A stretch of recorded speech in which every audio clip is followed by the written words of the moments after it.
Assalamu alaikum. Today I am going to discuss with you another topic related to risk management. Today we are going to study hedging with the financial derivatives. But before starting this lecture, I would like to recall the previous lecture. Previous lecture जो था वो भी risk management के बारे में था. उसमें हमने दो इम्पोर्टेंट रिस्क, क्रेडिट रिस्क और इंटरेस्ट रेट रिस्क को देखा था. हमने ये स्टडी किया था ये दोनों टाइप ऑफ रिस्क क्या है और मैनेजर्स जो हैं वो उनको क्या करना चाहिए, उनको कौन कौन सी strategies, tools and techniques use करने चाहिए in order to reduce the interest rate risk and credit risk. आपको पता है जब हम फाइनेंशियल इंस्टीट्यूशंस की बात करते हैं, जैसे फाइनेंशियल इंस्टीट्यूशंस में banks, insurance companies, pension, mutual funds, finance companies, तमाम फाइनेंशियल इंस्टीट्यूशंस में क्या हो रहा होता है, बेसिकली ट्रांसफर ऑफ फंड्स हो रहा होता है.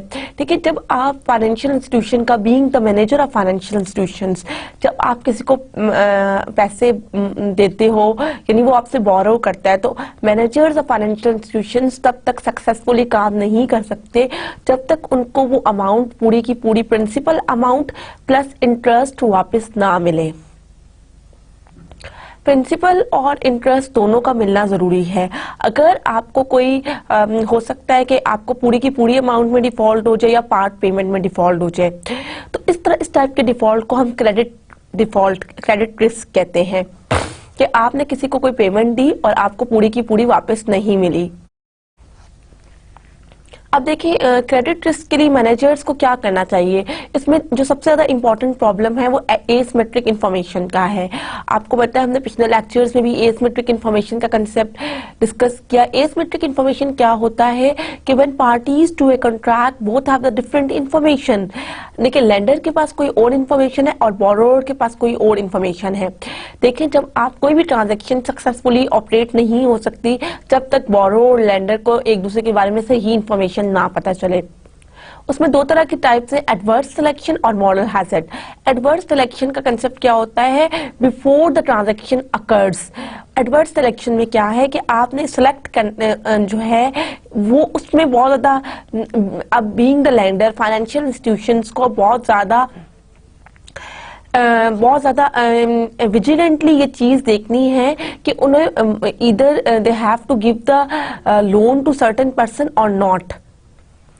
अब उसमें क्या है, देखिए एडवर्स सिलेक्शन का जब हम केस डिस्कस करते हैं तो हम देखें वो लोग जो रिस्कीएस्ट इन्वेस्टमेंट्स में इन्वॉल्व होते हैं या जो लोग आपसे फंड्स वगैरह लेते हैं और रिस्कीएस्ट इन्वेस्टमेंट्स करते हैं, तो ऑफ कोर्स अगर वो उनका इन्वेस्टमेंट सक्सेसफुल रहेगी और उनको प्रॉफिट्स भी ज्यादा मिलेंगे और आपको you are very much sure कि आपको आपका जो लोन है वो वापस मिल जाएगा.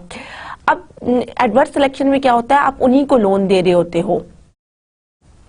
जरूरी नहीं है कि, लेकिन एक पर्सपेक्टिव तो ये ठीक है कि जब वो आपको पता है higher is the risk higher is the return, लेकिन अगर इन केस उनका वो प्रोजेक्ट फेल हो जाता है देन आपको कुछ भी नहीं मिलेगा. तो being the manager you should be very vigilant while giving loan to others. उसके लिए क्या प्रॉपर मेथड्स है वो आगे हम डिस्कस करते हैं.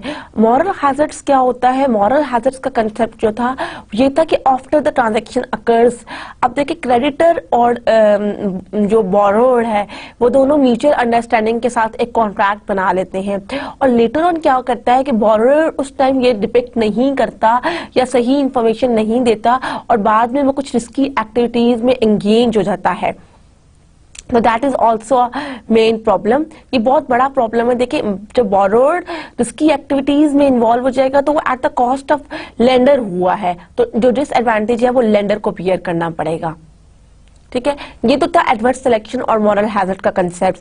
अब हम देखेंगे बीइंग द मैनेजर. अब देखिए आपको पता है कि with the passage of time जब न्यू टेक्नोलॉजिकल इनोवेशन आई तो आपका रिस्क फैक्टर भी बहुत इंक्रीज हो गया, क्योंकि आपको पता है interest rate changing, inflation rate changes. आप अगर हिस्ट्री में देखें कुछ ऐसे क्रैशेस आए, जो बैंकिंग क्राइसिस आए, इंटरनेशनल क्राइसिस आए, तो इस वजह से being the manager you should be very careful. अब क्रेडिट रिस्क को कम करने के लिए कौन कौन से फैक्टर्स हमने देखे थे. सबसे बड़ा इंपॉर्टेंट प्रॉब्लम जो एसिमेट्रिक इन्फॉर्मेशन को रिजॉल्व करने के लिए वो है स्क्रीनिंग एंड इन्फॉर्मेशन कलेक्शन. अब अगर आपके पास कोई आता है, लेट्स सपोज जो फाइनेंशियल इंस्टीट्यूशन है वो बैंक है, एक बैंक के पास एक इंडिविजुअल आता है और वो कहता है कि मुझे लोन चाहिए, तो बैंक को क्या करना चाहिए? क्या बैंक ऐसे ही लोन दे देगा? नहीं। एक वाइज डिसीजन के लिए, अपने रिस्क को रिड्यूस करने के लिए बैंक ये करेगा, उसकी कुछ इंफॉर्मेशन कलेक्ट करेगा। जो लोन ऑफिसर होगा, जो रिस्पॉन्सिबल होगा, वो क्या करेगा, वो उसकी इंफॉर्मेशन, उसमें उसकी एम्प्लॉयमेंट हिस्ट्री, उसकी salary detail, number of years employed, उसके अलावा वो उसके और अदर एसेट्स वगैरह के बारे में पूछेगा, फिर उसके क्रेडिट कार्ड्स वगैरह के बारे में पूछेगा, उसकी लायबिलिटीज के बारे में पूछेगा, उसकी अदर लोन हिस्ट्री चेक करेगा। इसके अलावा वो कुछ पर्सनल इंफॉर्मेशन भी लेगा, जिसमें उसका marital status, age, occupation, number of children, ये आ जाता है, ताकि वो एक वाइज डिसीजन कर सके। फिर वो क्या करेगा, एक स्टैटिस्टिकल टूल जिसे क्रेडिट स्कोर कहते हैं, वो एवेल्युएट करेगा सारी इंफॉर्मेशन को। क्रेडिट स्कोर ये बताएगा credit worthiness of the certain person, के क्या लोन ऑफिसर को उसे लोन देना चाहिए या नहीं देना चाहिए। इन सम केसेस, अब क्योंकि बहुत ज्यादा एडवांस्ड है तो बहुत सारे लोग आपको फ्रॉड वगैरह भी हो सकता है, तो लोन ऑफिसर क्या करेगा, वो उसके एम्प्लॉयर को फोन कर लेगा, या जो उसने रेफरेंसेस वगैरह दिए हैं उनको फोन करके इंफॉर्मेशन कलेक्ट करेगा। इन केस ऑफ कॉर्पोरेशंस, अगर कॉर्पोरेशंस आपसे लोन लेना चाहती हैं तो आपको क्या करना है, सबसे पहले आपने कॉर्पोरेशंस की इनकम स्टेटमेंट चेक करनी है, उसकी बैलेंस शीट चेक करनी है, एसेट्स एंड लायबिलिटी वगैरह देखनी है। समटाइम आप उससे रेशियो एनालिसिस कर लेते हो, जो आपको that depicts a very clear information about the companies performance. Later on आप उस कॉर्पोरेशन के फ्यूचर प्लान वगैरह चेक करते हो, सेल्स हिस्ट्री चेक करते हो, और इन सम केसेस लोन ऑफिसर जो है वो कॉर्पोरेशन को विजिट भी करता है और देन वो इंफॉर्मेशन देता है, चाहे कॉर्पोरेशन हो या इंडिविजुअल हो। Being the creditor you should be very vigilant. ये तो सबसे बड़ा जो चीज है वो इंफॉर्मेशन और स्क्रीनिंग थी, ठीक है। अब नेक्स्ट जो है वो है lending specialisations. In some cases क्या होता है कि जो आपके फाइनेंशियल इंस्टीट्यूशंस हैं, they are specialised in lending, ये कुछ लेंडिंग में स्पेशलाइज्ड होते हैं, और ये आप, इसका मतलब ये है कि सिर्फ कुछ लोकल फर्म्स को, सर्टन फर्म्स या इंडस्ट्री को लोन प्रोवाइड करते हैं। फॉर एग्जांपल आप एनर्जी इंडस्ट्री को कह दें, उसका दो पर्सपेक्टिव है। एक पर्सपेक्टिव तो ये है कि फाइनेंशियल इंस्टीट्यूशन जो है वो डाइवर्सिफाई नहीं कर रहा, उसका एक लिमिटेड स्कोप है, ठीक है। सेकंड पर्सपेक्टिव क्या है कि इस केस में उसको इस तरह बेनिफिट है कि उसकी इन्फॉर्मेशन वगैरह पता है, वो स्पेशलाइज्ड है, उन्हें पता है कि इस इंडस्ट्री के साथ हमें इन्फॉर्मेशन वगैरह कैसे कलेक्ट करनी है, हमें क्रेडिट वर्थीनेस का कैसे पता चलेगा, तो इस तरह भी आपका क्रेडिट रिस्क रिड्यूस हो सकता है। थर्ड क्या है, एनफोर्समेंट, जिसमें हमने बात की थी एनफोर्समेंट ऑफ रिस्ट्रिक्टिव कॉवेनेंट्स की। लेंडर और बोरोवर क्या करते हैं, एक कॉन्ट्रैक्ट बना लेते हैं, और लेटर ऑन उस कॉन्ट्रैक्ट में ये चीज मेंशन होती है कि बोरोवर किसी भी तरह रिस्की एक्टिविटीज में इन्वॉल्व नहीं होगा, ठीक है। लेकिन लेटर ऑन क्या होता है कि वो एक्टिविटीज में इन्वॉल्व हो जाता है। इस चीज को रिड्यूस करने के लिए लेंडर एग्रीमेंट में रिस्ट्रिक्टिव कोवेनेंट्स मेंशन करता है, लिमिट कर देता है कि वो इस तरह के ट्रांजेक्शन कर सकते हैं और बियॉन्ड दैट नहीं जा सकते। तो ये भी बहुत ज्यादा एक पावरफुल टूल है in order to manage the credit risk. फिर बात करते हैं लोन अरेंजमेंट्स की, लोन कमिटमेंट्स की। लोन कमिटमेंट्स क्या होती है कि आपका बार दफा लोन कमिटमेंट्स को डिस्कस करने से पहले एक इंपॉर्टेंट पॉइंट है लॉन्ग टर्म कस्टमर रिलेशनशिप, क्योंकि दोनों इंटर रिलेटेड है। उसके बाद मैं आपको लोन कमिटमेंट्स के बारे में बताऊंगी। लॉन्ग टर्म कस्टमर रिलेशनशिप क्या है, जैसा कि नाम से ही पता चल रहा है, long term customer relationship basically क्या होता है कि आपके जो बैंक है, अगर वो किसी को लोन दे रहा है तो उसके कॉर्पोरेशन या उसके इंडिविजुअल के साथ एक लॉन्ग टर्म रिलेशनशिप है। इन केस ऑफ इंडिविजुअल क्या है कि वो इंडिविजुअल का उसके पास कोई चेकिंग अकाउंट वगैरह है जो उसको बहुत ज्यादा इंफॉर्मेशन प्रोवाइड करता है, वो उसकी लोन हिस्ट्री उसके साथ पहले भी है, तो इन दैट केस भी वो बहुत जल्दी इंडिविजुअल को लोन दे देगा। और उससे क्या होगा कि एक तो उसका जो टाइम है वो रिड्यूस होगा और दूसरा कॉस्ट रिड्यूस हो जाएगी। और कॉर्पोरेशन के केस में भी यही है। Long term customer relationship basically आपको आपके क्रेडिट रिस्क को बहुत ज्यादा रिड्यूस कर देते हैं। अब हम लोन कमिटमेंट्स की बात कर रहे थे। बहुत दफा क्या होता है कि बैंक किसी सर्टेन कॉर्पोरेशन से एक कमिटमेंट कर लेता है कि whenever they are shortage of funds हम उनको लोन प्रोवाइड करेंगे at certain prescribed interest rate. उसमें क्या होता है कि फर्म्स जो है वो बाउंड होती हैं, they have to provide the periodic statements, that is income and expense statement और बैलेंस शीट्स। उससे क्या होता है कि बैंक्स को उस कंपनी के बारे में इंफॉर्मेशन मिलती रहती है, कंपनी की परफॉर्मेंस के बारे में, और इस तरह इससे भी आपका बहुत ज़्यादा लोन रिड्यूस हो जाता है, risk related to loan reduce हो जाता है। फिर है कंपनसेटिंग बैलेंस। कंपनसेटिंग बैलेंस किसे कहते हैं? समटाइम्स जो है बैंक्स, अगर आपको लोन चाहिए $10 मिलियन का, तो बैंक्स एक मिनिमम आपके रख देते हैं कि you have to maintain the minimum balance of $1 million via checking account in our bank. वो भी एक किस्म का कोलेट्रल लोन होता है, ठीक है, सिक्योर्ड लोन होता है जो आपके रिस्क को रिड्यूस करता है। और एक और अदर इंपॉर्टेंट है कि कोलेट्रल। कोलेट्रल क्या है कि आप सिक्योर्ड लोन लो, आप कुछ प्लेज कर लो, अगर in case of any default creditor को लेंडर की प्रॉपर्टी वगैरह मिल जाए, क्रेडिटर और लेंडर को बोरोवर की प्रॉपर्टी मिल जाएगी और वो रिस्क रिड्यूस हो जाएगा। एक बहुत इंपॉर्टेंट कंसेप्ट जो लास्ट था क्रेडिट राशनिंग का था। क्रेडिट राशनिंग में क्या होता है, बैंक्स या तो पूरी की पूरी पेमेंट नहीं, वो रिफ्यूज कर देते हैं इन सर्टन केसेस। अगर बैंक को सेटिस्फैक्ट्री इंफॉर्मेशन ना मिले तो बैंक रिफ्यूज कर देता है कि हम आपको कुछ भी लोन नहीं देंगे। और इन सम केसेस क्या करता है कि बैंक जो है वो इस तरह करता है कि एक तो पूरा ही कर देता है, सेकंड केसेस में वो कहता है कि आपकी रिक्वायरमेंट ये है लेकिन हम आपको सिर्फ इतना लोन प्रोवाइड कर सकते हैं। ये तो था क्रेडिट रिस्क रिड्यूस करने का तरीका। अब नेक्स्ट है interest rate risk. Interest rate risk, all of you are very much aware कि इंटरेस्ट रेट फ्लक्चुएशंस बहुत ज्यादा है, interest rate volatility last years में बहुत ज्यादा इंक्रीज होगी। तो उसमें क्या हुआ कि इंटरेस्ट रेट रिस्क को रिड्यूस करने के लिए दो तरह की चीजें, ड्यूरेशन गैप एनालिसिस और income gap analysis. Income gap analysis क्या था कि कोई चेंज अगर इंटरेस्ट रेट में होती है तो उसका सर्टेन इम्पैक्ट आपकी नेट इनकम पे क्या होता है। हमने देखा था उसमें रेट सेंसिटिव एसेट्स और रेट सेंसिटिव लायबिलिटीज के साथ। और ड्यूरेशन गैप एनालिसिस क्या होता है, जो इनकम गैप एनालिसिस तब होता है जब आपकी इंटरेस्ट रेट चेंजिंग जो है दैट आर वेरी स्मॉल, और अगर आपकी रेट सेंसिटिव लायबिलिटीज ज्यादा हैं as compare to rate sensitive assets, और अगर आपका इंटरेस्ट रेट इंक्रीज कर जाता है तो क्या होगा, आपकी नेट इनकम डिक्लाइन कर जाएगी। और अगर आपके रेट सेंसिटिव एसेट्स ज्यादा है कंपेयर टू लायबिलिटीज में और आपका रेट डिक्रीज कर जाता है तो देन आपकी नेट इनकम एनहेंस हो जाएगी। ड्यूरेशन गैप एनालिसिस में क्या करते हैं कि आप उनका ड्यूरेशन देख लेते हो हर एसेट का, तो वो थोड़ा कम्प्रिहेंसिवली यूज होता है। ड्यूरेशन गैप एनालिसिस का डिसएडवांटेज क्या था कि दैट इज नॉट फ्लेक्सिबल। आप एक तो ये करते हो कि अज्यूम कर लेते हो कि जितने भी एसेट्स वगैरह उनका फिक्स्ड रेट है, हालांकि ऐसा नहीं होता। और सेकेंडली आप क्या अज्यूम करते हो कि यील्ड कर्व जो है that remains unchange and flat, और नॉर्मली ऐसा नहीं होता। ये तो था हमारा लास्ट लेक्चर। मैंने थोड़ा सा आपको एक डिस्क्रिप्टिव सा समरी दी क्योंकि थोड़ा सा बाकी लेक्चर्स के से हटके था रिस्क मैनेजमेंट, क्योंकि बाकी सारे लेक्चर्स जो थे बेसिकली वो फाइनेंशियल इंस्टीट्यूशंस के बारे में थे। अब हम चलते हैं आज के टॉपिक के। आज हम पढ़ेंगे hedging with financial derivatives. You know कि starting in the 1970s and increasingly in the 1980s and 1990s, the world become a riskier place for financial institutions।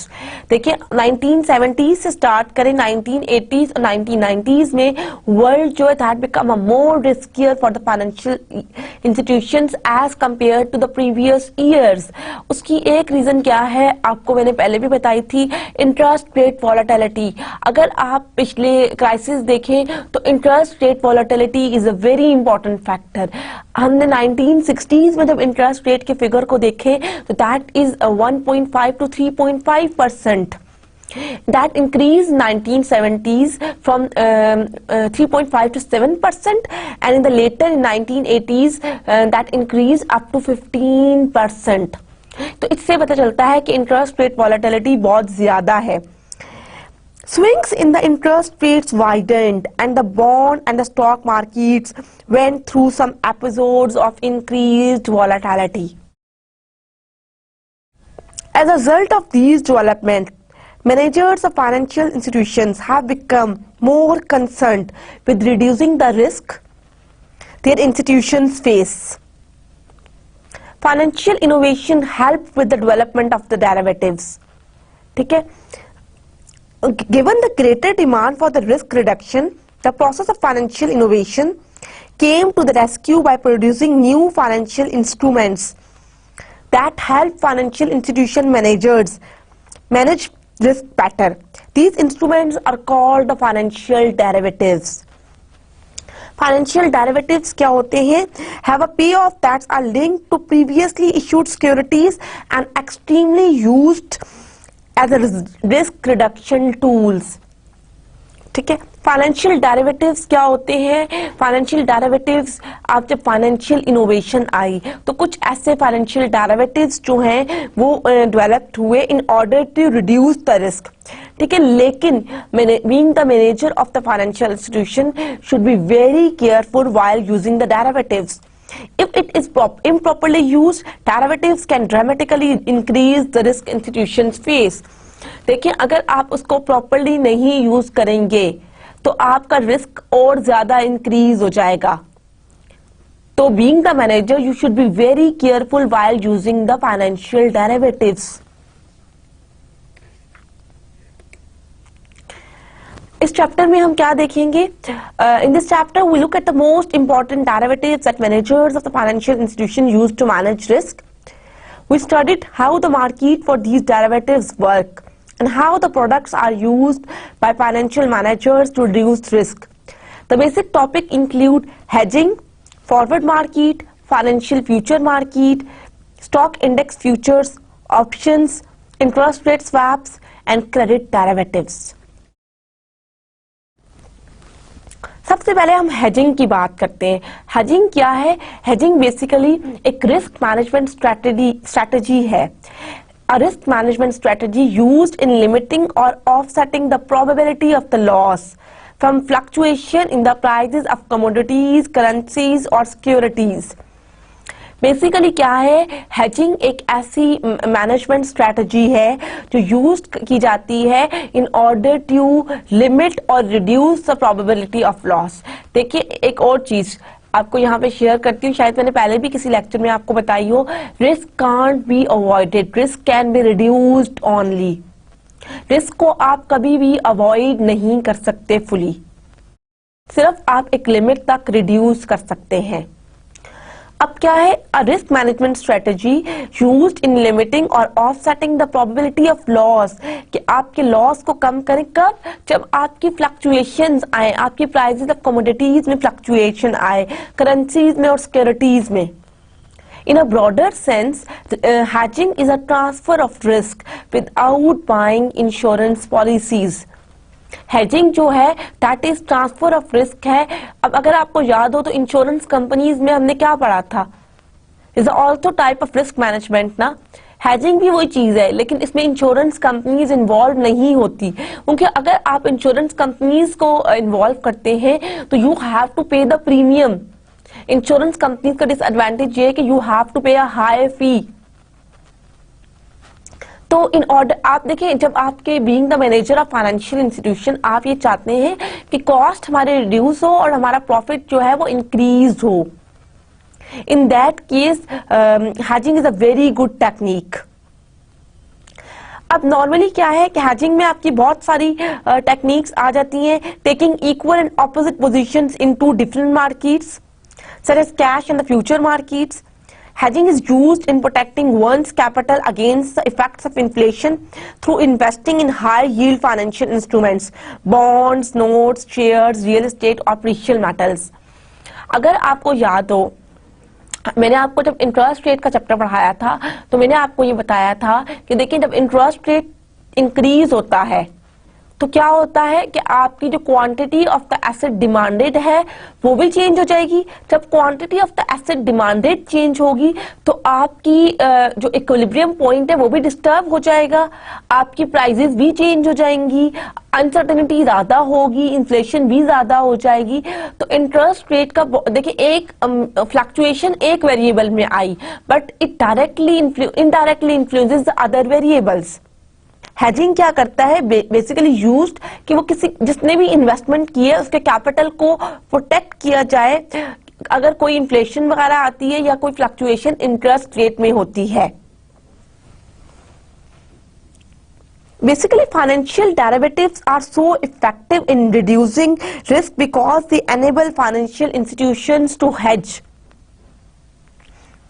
that is, engage in a financial transaction that reduces or eliminates the risk.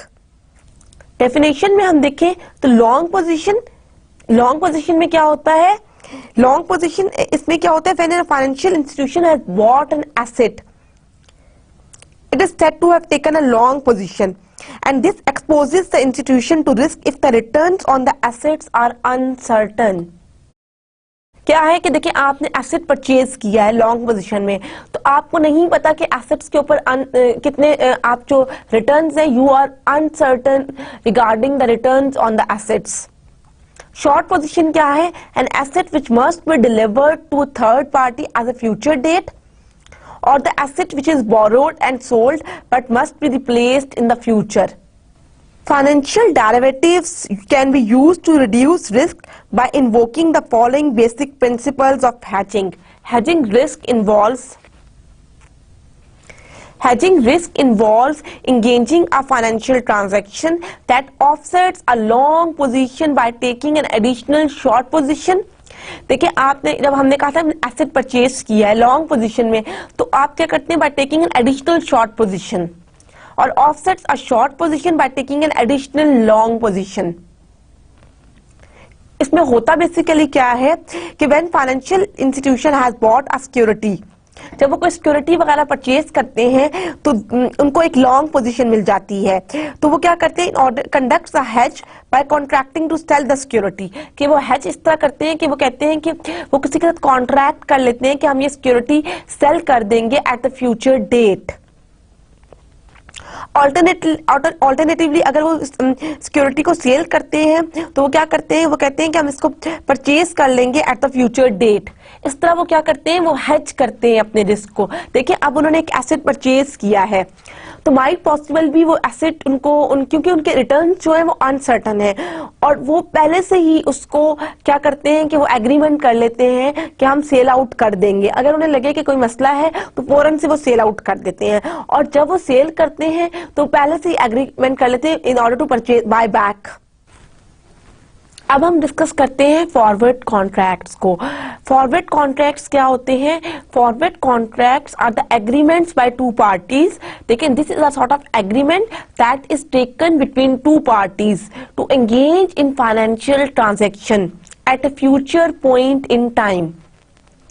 कि एक ऐसा agreement है कि दो parties जो हैं वो agreement करती हैं फाइनेंशियल ट्रांजैक्शन करेंगे but at a certain future date.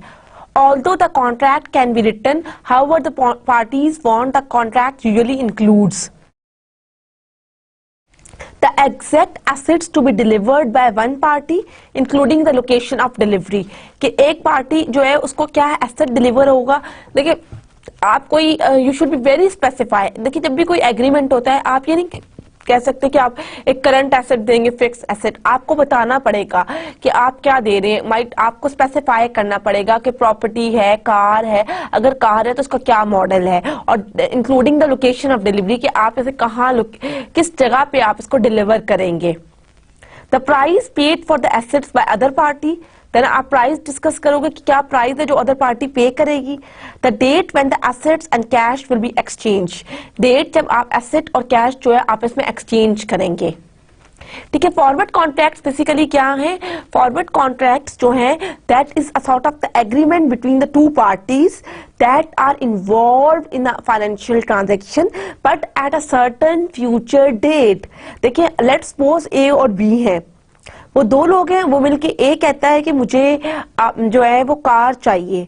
ठीक है, वो मॉडल वगैरह डिस्कस कर लेते हैं, मुझे ये कार चाहिए, इस कलर की चाहिए, उसमें सारी चीजें बताएगा, और बी उसको बताएगा कि उसकी प्राइस क्या है।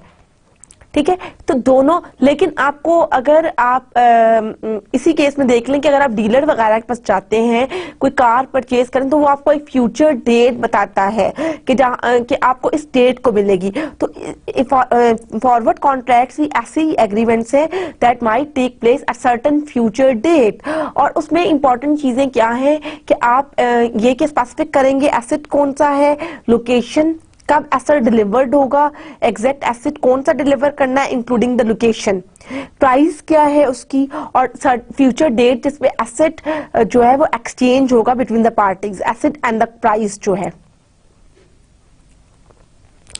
फॉरवर्ड मार्केट में जो एक इंपॉर्टेंट टाइप जो कॉन्ट्रैक्ट है that is the interest rate forward contracts. इसमें क्या है, interest rate forward contracts involve the future sale और purchase of a debt instrument. ठीक है, इसमें क्या है कि आप सर्टेन डेट इंस्ट्रूमेंट लेते हो और दैट आर सेवरल डायमेंशंस। इसकी डायमेंशंस कौन कौन सी है कि specification of the actual debt instrument that will be delivered at the future date, यानी कि वही बात है कि आपने कौन सा डेट इंस्ट्रूमेंट, आपको पता है हमने जब बॉन्ड मार्केट पढ़ी थी तो हमने different type of debt instruments पढ़े थे, बॉन्ड्स पढ़े थे हमने। अब बॉन्ड्स इट्सेल्फ डिफरेंट टाइप के, municipal bonds, agency bond, corporate bond. तो इंटरेस्ट रेट फॉरवर्ड कॉन्ट्रैक्ट में ये बहुत जरूरी है कि ये स्पेसिफाई किया जाए कि कौन सा डेट इंस्ट्रूमेंट है और वो कब डिलीवर्ड होगा, उसकी फ्यूचर डेट क्या है, अमाउंट कितनी होगी, प्राइस जो है, इंटरेस्ट रेट जो आप डेट इंस्ट्रूमेंट पे है, और डेट जब ये डिलीवरी विल टेक प्लेस।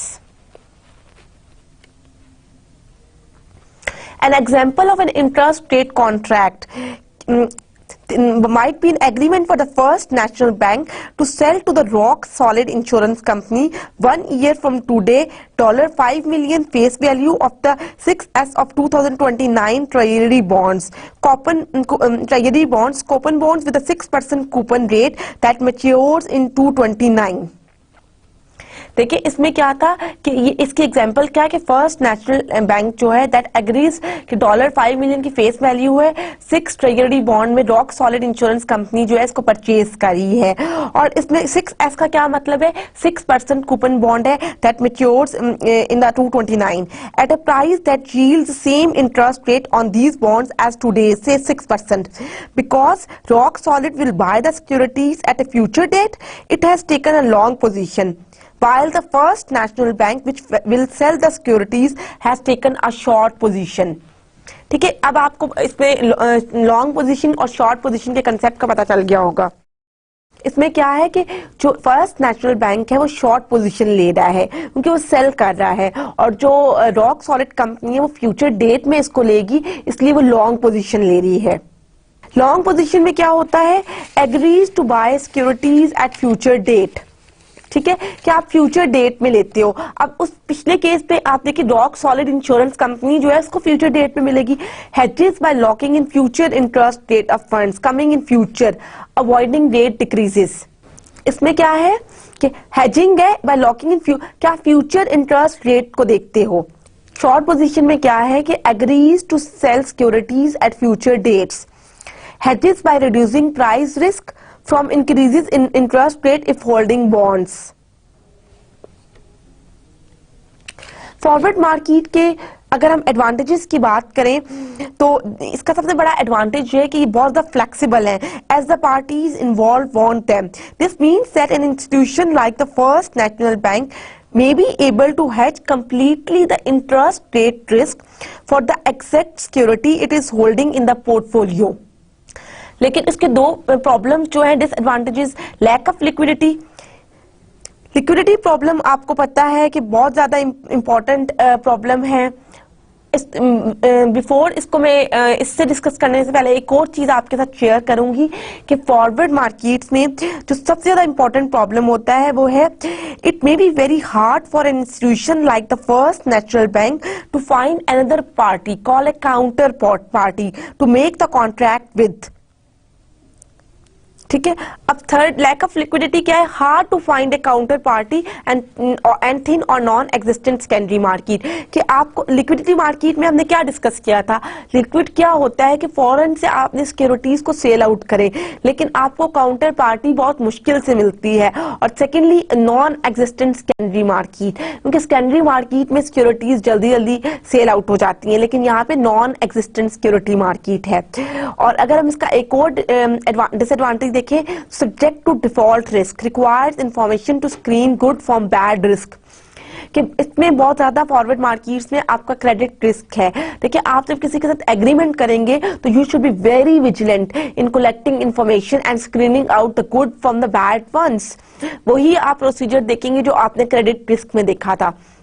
जब हमने कहा था स्क्रीनिंग एंड इंफॉर्मेशन कलेक्शन में क्या होता है कि जब आप देखिए, फर्स्ट नेचुरल बैंक जब दूसरी पार्टी को सेल, देखिए फर्स्ट नेचुरल बैंक जो है दूसरी काउंटर पार्टी रॉक्स इंश्योरेंस को कर रहा है, तो उसके बारे में इंफॉर्मेशन लेगा। उसको पहले देखना है कि उसकी कॉर्पोरेशन की इनकम स्टेटमेंट क्या है, उसकी रेशियो एनालिसिस भी कर सकते हैं। तो ये बहुत इंपॉर्टेंट फैक्टर है। नेक्स्ट हम डिस्कस करेंगे financial future markets. Financial future contracts क्या है? That are similar to forward contracts in that they are an agreement by two parties to engage in a financial transaction at a future point in time. ठीक है, इसमें भी ऐसा ही agreement होता है दोनों पार्टीज के साथ एक फ्यूचर डेट में। However they differ from forward contracts in several significant ways. वो क्या है? फाइनेंशियल फ्यूचर कॉन्ट्रैक्ट में क्या होता है कि सबसे पहले specifies delivery of type of security at future date. कि आप टाइप ऑफ सिक्योरिटी को स्पेसिफाई करते हो कि कौन सी सिक्योरिटी है। आपको पता है हमने डिफरेंट टाइप ऑफ सिक्योरिटीज पढ़ी थी। अगर हम बॉन्ड्स की बात करें तो आपको पता है हम डिफरेंट टाइप ऑफ बॉन्ड्स भी हमने देखे थे। हमने देखा था उनकी रेटिंग डिफरेंट है, जो मूडीज और पैकरा की तरफ से उनकी डिफरेंट रेटिंग है। तो इसमें क्या है, जब हम फॉरवर्ड मार्केट की बात करते हैं तो वहां पे ये चीज नहीं था। यहाँ पे क्या, that specifies delivery of type of security at future date, arbitrage at expiration date, price of contract is equal to price of the underlying asset delivered. कि आपका जो एसेट डिलीवर हो रहा है उसकी प्राइस जो है वो इसके इक्वल हो। और अगर इंटरेस्ट इंक्रीज हो जाता है तो लॉन्ग कॉन्ट्रैक्ट जो है इसमें बहुत सारे लॉसेज हैं। शॉर्ट कॉन्ट्रैक्ट में तो प्रॉफिट है, लेकिन लॉन्ग कॉन्ट्रैक्ट में लॉसेज है। Hedging similar to forward, micro versus macro hedge. वही वाला जिसमें हमने देखा था कि आप अगर आपकी लॉन्ग टर्म पोजीशन है तो आप शॉर्ट टर्म पोजीशन ले लोगे, अगर शॉर्ट टर्म पोजीशन है तो लॉन्ग टर्म पोजीशन ले लेंगे। And that traded on exchanges, global competition regulated by CFTC. CFTC क्या है? Corporation future option trading. उसके अलावा अगर हम बात करें फाइनेंशियल फ्यूचर मार्केट्स की, तो ये फॉरवर्ड मार्केट से इसमें इसलिए भी डिफरेंट है कि इसमें जो लिक्विडिटी प्रॉब्लम था, फॉरवर्ड मार्केट के डिसएडवांटेजेस में हमने देखा कि दो तरह के डिसएडवांटेजेस थे, एक लिक्विडिटी का और एक डिफॉल्ट रिस्क का। तो इसमें वो डिसएडवांटेजेस थोड़ी काफी हद तक कम किए गए, क्योंकि आपने एक तो सिक्योरिटी को स्पेसिफाई कर दिया, आपने आर्बिट्राज का बता दिया, तो ये दोनों चीजें इसको कम थोड़ा सा रिड्यूस कर देती हैं। The previous example is a micro hedge, hedging the value of a specific asset. Macro hedge क्या है? Macro hedge involve hedging, for example, the entire value of a portfolio or general prices for the production inputs. Micro में क्या है कि आप एक specific asset को hedge करते हो, और macro में क्या है कि larger level पे आप करते हो। इसमें क्या है? entire value of portfolio। Micro और मैक्रो में जो सबसे ज्यादा डिफरेंस ये है कि माइक्रो में एक स्पेसिफाई आप एसेट को स्पेसिफाई करते हो जिसको आप हेज कर रहे हो, लेकिन मैक्रो में आप एक पूरा पोर्टफोलियो बनाते हो जिसको आप हेज कर रहे होते हो। अगर हम यूएस की बात करें तो futures are traded on the सीबीओटी and CME in Chicago and New York future exchange and others.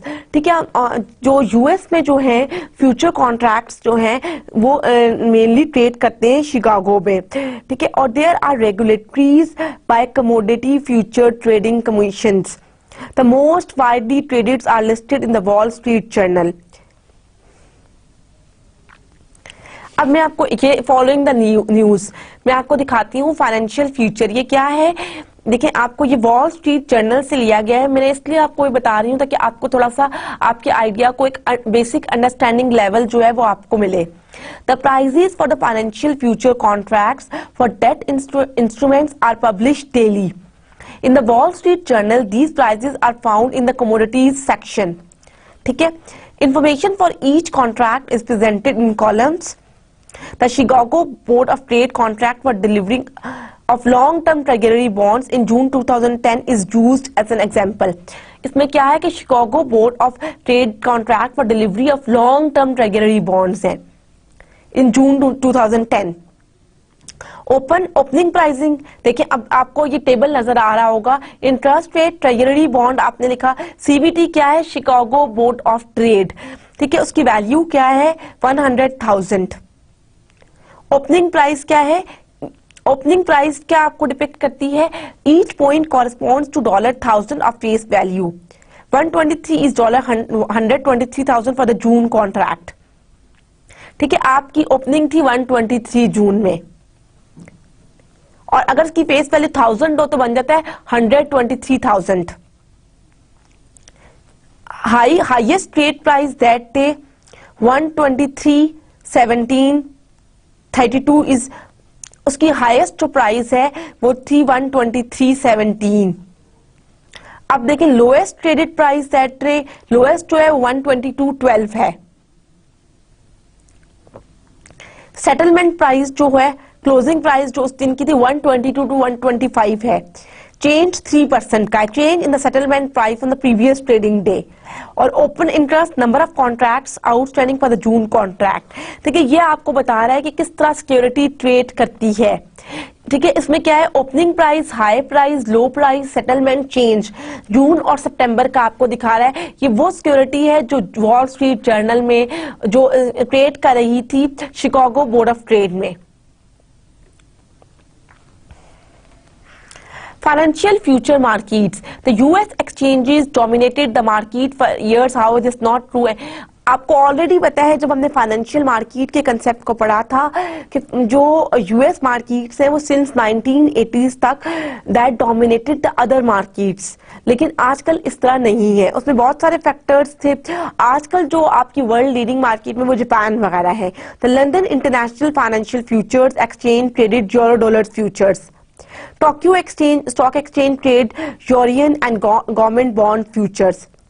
ठीक है, ये बता रहा है कि लंदन इंटर में आप यूरो डॉलर फ्यूचर्स यूज करते हो, टोक्यो स्टॉक एक्सचेंज में आप यूरो येन यूज करते हो। अब ये टेबल आपको बता रहा है widely traded financial future contracts. ठीक है, आप देखिए type of contract, interest rate contract, अब उसमें ट्रेजरी बॉन्ड है, उसका कॉन्ट्रैक्ट साइज है 100,000, एक्सचेंज सीबीटी है, शिकागो बोर्ड ऑफ ट्रेड, और उसका ओपन इंटरेस्ट में क्या था वो है। फिर ट्रेजरी नोट्स है, फिर 5 ईयर ट्रेजरी नोट्स हैं, 2 ईयर ट्रेजरी नोट्स हैं, 30 डेज फेडरल रिजर्व फंड्स हैं, 1 मंथ लाइबर। लाइबर क्या है, लंदन इंटरबैंक ऑफर रेट। और ये इसमें सीएमई क्या है, शिकागो मर्सेंटाइल एक्सचेंज। फिर Standards and Poor's 500 index, DJ industrial, Dow Jones की बात करें, नेस्टक की बात करें, नेस्टक 100, उसके बाद रेसल 1000 की बात करें, आईसीई क्या है, इंटर कॉन्टिनेंटल एक्सचेंज। ये डिफरेंट एक्सचेंजेस है जिसके ऊपर वर्ल्ड ट्रेडिंग होती है। देखिए ट्रेजरी बॉन्ड सीबीटी पे है, डिफरेंट नेचर ऑफ जो आपके हैं वो डिफरेंट जगहों पे एक्सचेंज हो रहे हैं। फिर करेंसी कॉन्ट्रैक्ट्स में येन है, यूरो है, कैनेडियन डॉलर है, ब्रिटिश पाउंड है, स्विस फ्रैंक्स है, मैक्सिकन पेसो है। अब देखिए जो आपको बताया ये जा रहा है कि जो फ्यूचर कॉन्ट्रैक्ट्स है that are more successful as compare to forward. एक तो क्या है कि futures are more liquid, standardize contract that can be traded, इसमें लिक्विडिटी फैक्टर जो है वो ज्यादा है। जो फॉरवर्ड कॉन्ट्रैक्ट्स हैं दैट आर इलिक्विड, वो स्टैंडर्डाइज्ड नहीं है, उसमें स्पेसिफिकेशन नहीं थी। फिर क्या है, delivery of range of securities reduces the chances that the trader can conduct the market. Mark to market daily that avoids default risk, don't have to deliver cash netting of positions. आपको पीछे एक मैंने concept बताया था arbitrage. Arbitrage किसे कहते हैं? The elimination of riskless profit opportunities in the future market is referred to as arbitrage. Arbitrage क्या होता है कि रिस्कलेस प्रॉफिट अपॉर्चुनिटीज, कि रिस्क जीरो होता है और फिर भी आपको प्रॉफिट मिल रहा होता है, उसको आर्बिट्राज कहते हैं। अब हम बात करेंगे स्टॉक इंडेक्स फ्यूचर्स की। स्टॉक इंडेक्स फ्यूचर्स क्या है? Financial future markets can be useful in hedging interest rate risk. However, financial institution managers, particularly those who manage mutual funds, pension funds and insurance companies, are very much worried about the stock market risk. The risk occurs that due to fluctuations in the equity market prices. Stock index futures were developed in 1982 to meet the need to manage stock market risk, and they have become among the most widely traded of all future contracts. The future trading in stock indexes is now controversial because critics assert that it has led to substantial increase in market volatility, especially in episodes as the 1987 stock market crash.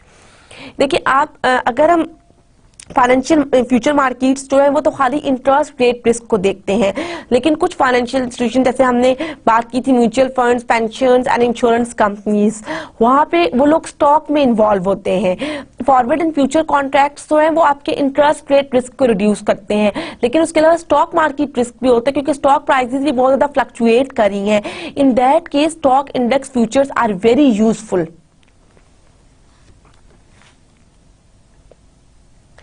ये क्या है? Stock index futures are a contract to buy और sell a particular stock index starting at a given level.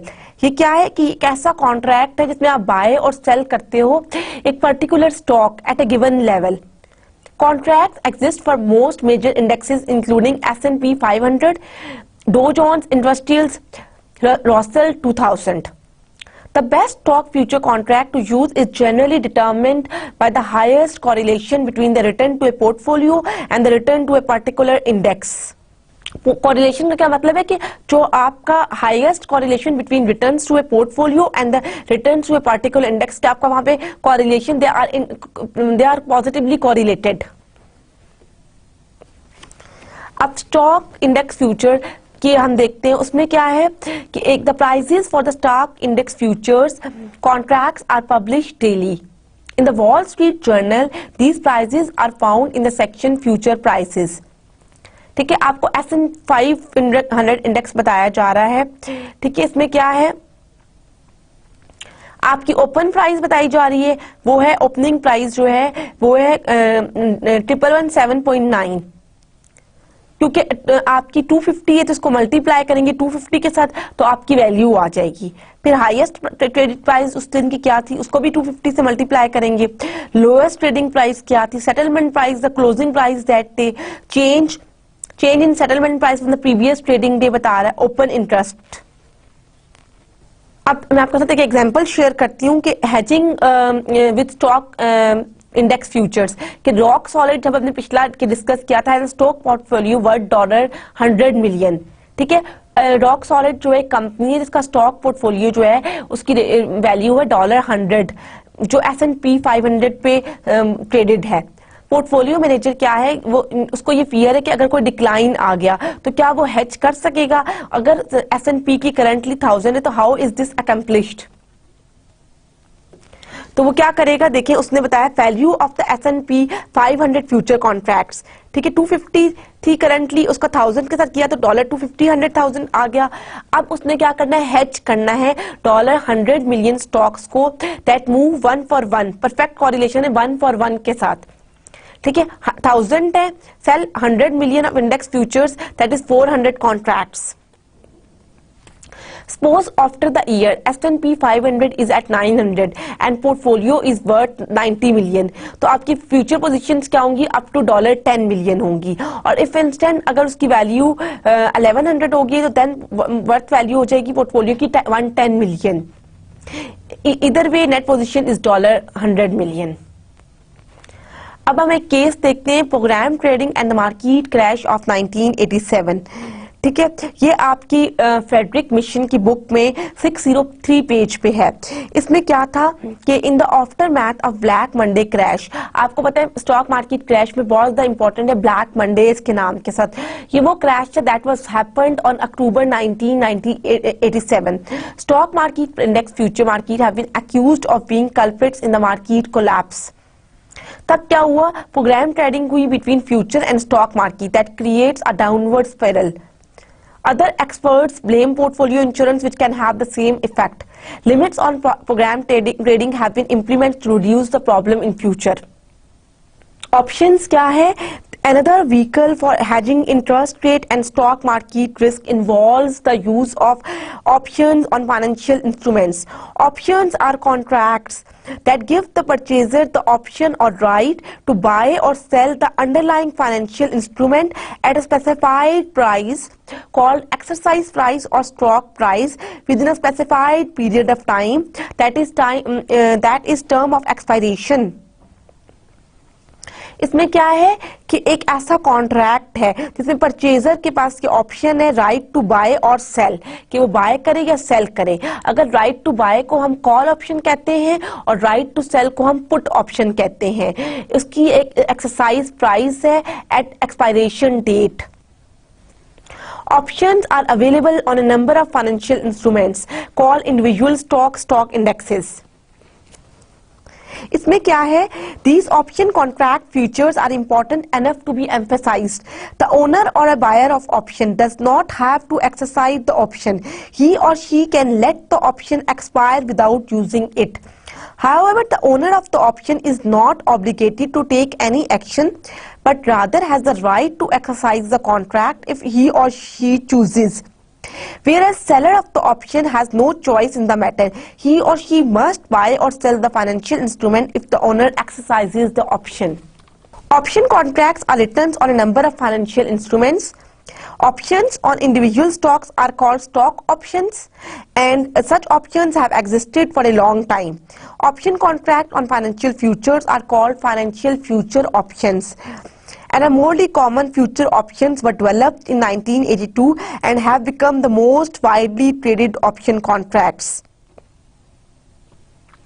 The regulation of option market is split between the Security and Exchange Commission, which regulates stock options, and Commodity Future Trading Commission, which regulates future option. Hedging with the options क्या है? Buy same number of put option contracts as would sell of the futures. Disadvantages that pays premium. Advantages protected if interest increases gain on contract, or if interest falls additional advantage of macro hedge that avoids accounting problem. The next slide highlights the difference between the future and options. देखिए ये आपको बता रहा है future and, इसमें है profit and loss for buyer of the call option and buyer of the future. दूसरा क्या है, पुट ऑप्शन। कॉल और पुट ऑप्शन को पता है, मैं आपको ऑलरेडी बता चुकी हूँ। कॉल ऑप्शन में क्या है, owner has the right to buy the financial instrument at exercise price within the specified period of time.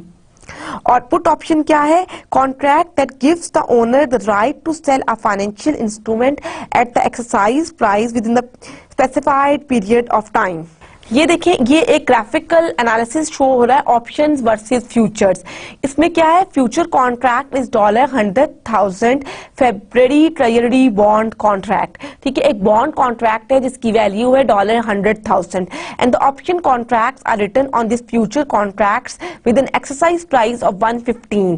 Panel A shows the profits and losses for the buyers of the call option and buyers of the future contract. ठीक है, and the panel B shows the profit and losses for the buyers of put option and the sellers of the future contract. ठीक है, आपको ये दोनों में बताया जा रहा है कि क्या है ऑप्शंस में क्या losses and profits and futures में क्या। ग्राफिकली मैंने इसलिए बताया in order to give you very clear vision. अब फैक्टर्स इफेक्टिंग प्रीमियम कौन से, higher strike price, lower premium on call options and higher premium on put options. फिर क्या है, greater term to expiration, higher premiums for both call and put option, greater price volatility of the underlying instrument, higher premiums for both call and the put options. अब हम बात देखेंगे एक example कि rock solid जो है that has a stock value of $100 million that traded on S&P 500। उसका portfolio manager को ये फियर है कि अगर कोई डिक्लाइन आ गया तो वो कैसे हेज करेगा पोर्टफोलियो को against any downside risk. If S&P is currently at 1000, how is this accomplished. अब हम बात करेंगे इंटरेस्ट रेट स्वैप्स की। इंटरेस्ट रेट स्वैप्स क्या है? Interest rate swaps involve the exchange of one set of interest payments for another set of interest payment all denominated in the same currency. देखिए, आप दो पार्टीज के दरमियान एक interest payment को दूसरी इंटरेस्ट पेमेंट के साथ एक्सचेंज कर रहे हैं, but currency should be same. Simplest type called a plain vanilla swap that specifies the rate being exchanged, type of payment and notional amount, कि कितनी रेट किस पे एक्सचेंज हो रहा है, टाइप ऑफ पेमेंट क्या है और नोशनल अमाउंट क्या है। Interest rate swap contract example, Midwest saving banks wishes to hedge rate changes by entering into variable rate contracts. Midwest saving में क्या किया कि हेज किया by entering into variable rate contracts क्या होता है, जहां पे आप रेट को चेंज करते रहते हो। Friendly finance companies wishes to hedge some of its variable rate debt with some fixed rate debt। अब एक और कंपनी जो फाइनेंस कंपनी है, फ्रेंडली फाइनेंस कंपनी, वो क्या कर रही है, वेरिएबल रेट डेट को फिक्स रेट डेट के साथ हेज कर रही है। Notional principle of $1 million, term of 10 years, Midwest swaps 7% for T-bills and 1% from friendly finance company. ये देखिए इंटरेस्ट रेट स्वैप पेमेंट्स का हमने क्या किया था, मिडवेस्ट सेविंग बैंक्स था, ठीक है, वो पे कर रहा है फ्रेंडली फाइनेंस कंपनी को फिक्स रेट अवर 10 year पीरियड 5% इंटू $1 मिलियन और variable rate our 10 year period T-bill plus 1%। In this swap arrangement with a national principal of $1 million and a term of 10 years, ठीक है, amount 1 million है और जो time है वो 10 years का है। The Midwest saving banks can have a fixed rate of 5% and which in turn agrees to pay the 1 year treasury bill plus 1% to the Midwest saving bank। ये आपको बता रहा है कि किस तरह interest rate swaps that took place between the Midwest saving and friendly finance company। Interest rate swap क्या करता है, that reduce interest rate risk for both parties. Midwest converts $1 million of fixed rate assets to rate sensitive assets that lowers gap and friendly finance rate sensitive assets lowers gaps. वही बात है कि इन्होंने अपने gap को कम किया है। Advantages of swaps क्या है, that are used to reduce risk, no change in the balance sheet, longer term that futures और options. Disadvantages lack of liquidity है, सब्जेक्ट टू डिफॉल्ट रिस्क है। Financial intermediaries also help reduce disadvantages of swap but at a cost. Sometime financial intermediaries भी हैं लेकिन उनमें आपको transaction cost pair करनी पड़ती है। फिर है क्रेडिट डेरिवेटिव्स। क्रेडिट डेरिवेटिव्स क्या है, that are relatively new derivative offering pay off based on changes in credit conditions along a variety of dimensions.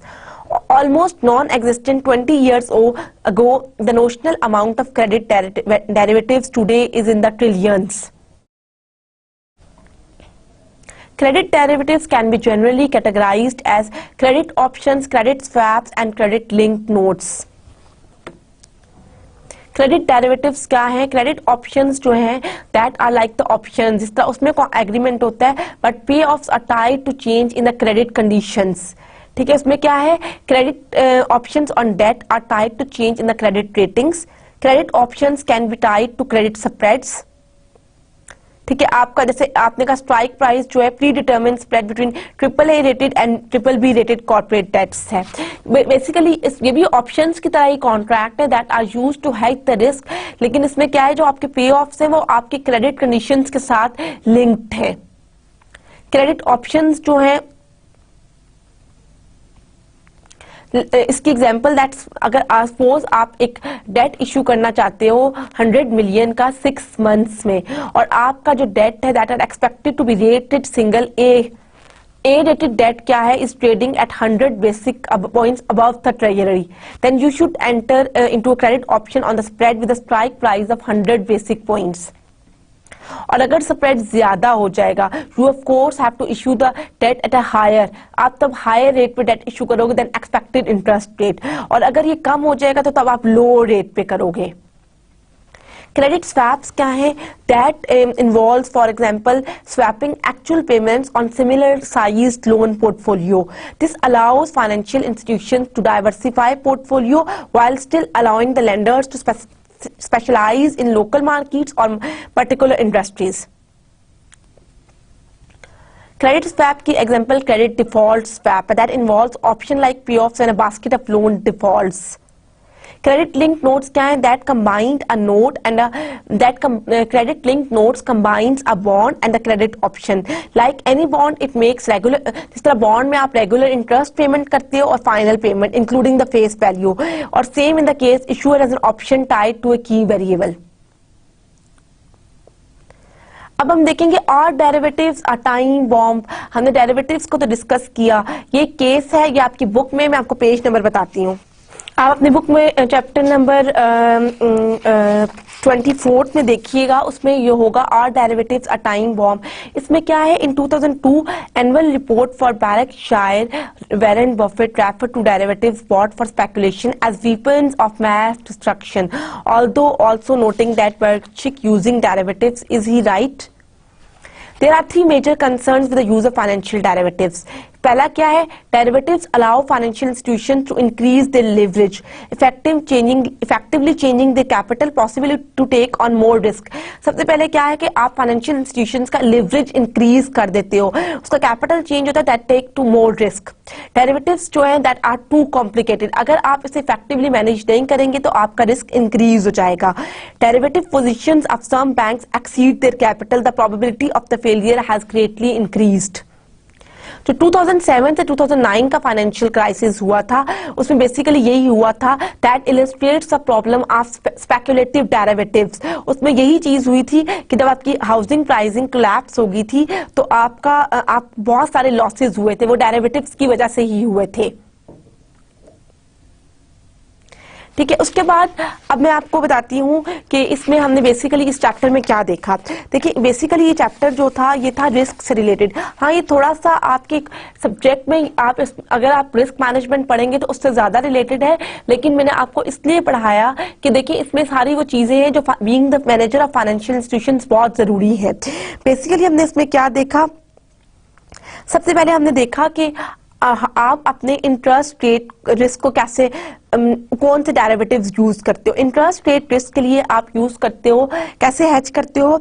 Interest rate forward contracts which are agreement to sell a debt instrument at a future point in time that can be used to hedge interest rate risk.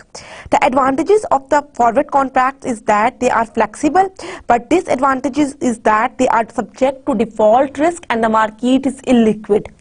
ठीक है, ये हमने discuss किया था interest rate forward contracts के बारे में। Second था a financial future contract is similar to an interest rate forward contract in that it specifies that a debt instrument must be delivered by one party to another on a stated future date. However, it has advantages of a forward contract in that it is not subject to default risk and is more liquid. Forward and future contracts can be used by financial institutions to hedge against interest rate risk. ठीक है, उसके बाद हमने discuss किया था stock index futures को। Stock index futures are the financial futures whose underlying financial instrument is the stock market index like Standard & Poor's 500 index.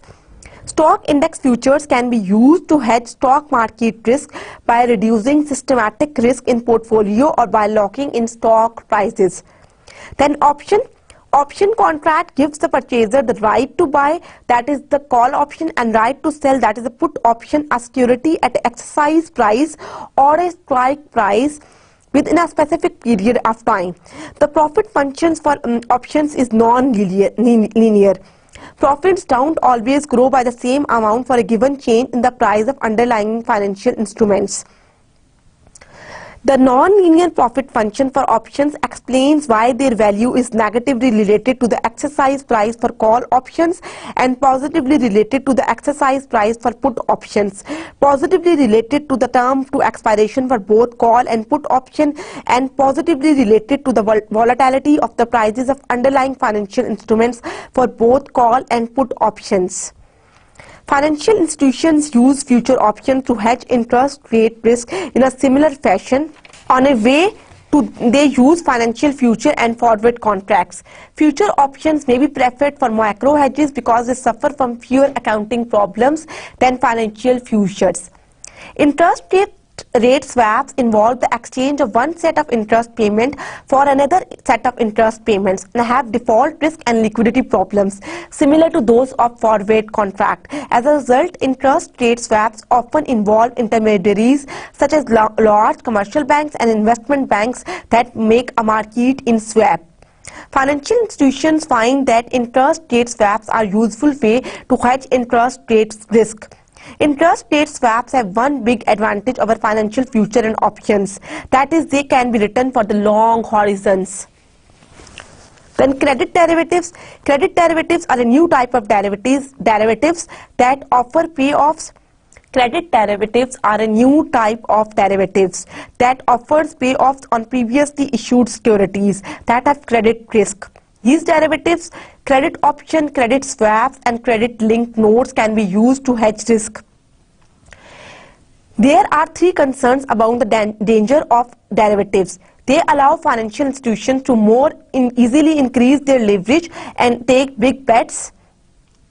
They are too complex for managers of financial institutions to understand, and they expose financial institutions to large credit risk because the huge notional amount of derivatives contract greatly exceed the capital of these institutions.